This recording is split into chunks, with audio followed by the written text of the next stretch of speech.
time trying to make... Okay, so I've spent some time trying to make some connections for you between how your hip functions and how your foot functions.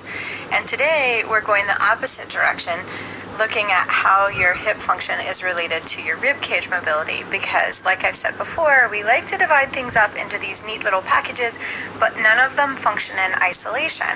That when your hip rotates, your foot rotates. When your hip rotates, your thoracic spine or your rib cage also rotates. And so most of us, even if you're not a runner, most of us spend like substantial periods of time walking. Maybe you don't go walking for exercise, but walking is something that we do on a daily basis. And our body is made up of those things that we do on a regular basis. And so when you walk, if you're not getting good foot function or you don't have good rib mobility, you're not going to get good hip function.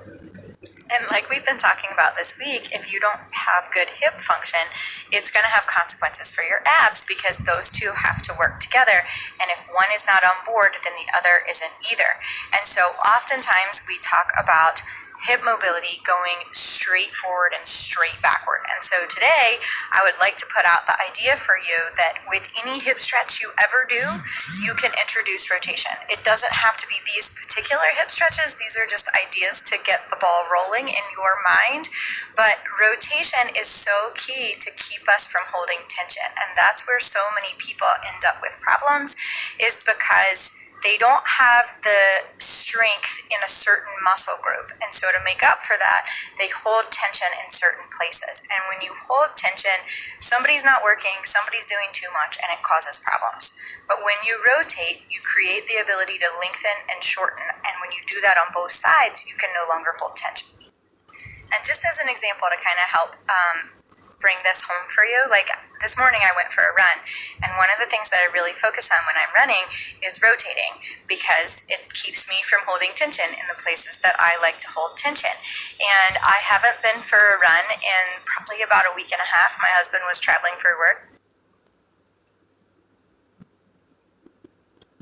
and I don't leave the house to go for a run when it's just me and the kids. And so I wasn't expecting it to be a good run this morning. I didn't really feel like it, but I've been working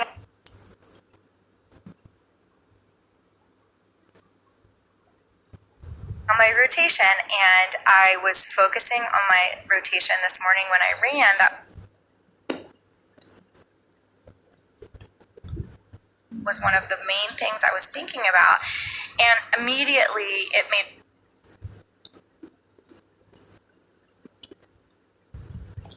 my running so much easier, and I was able to run like a third of as long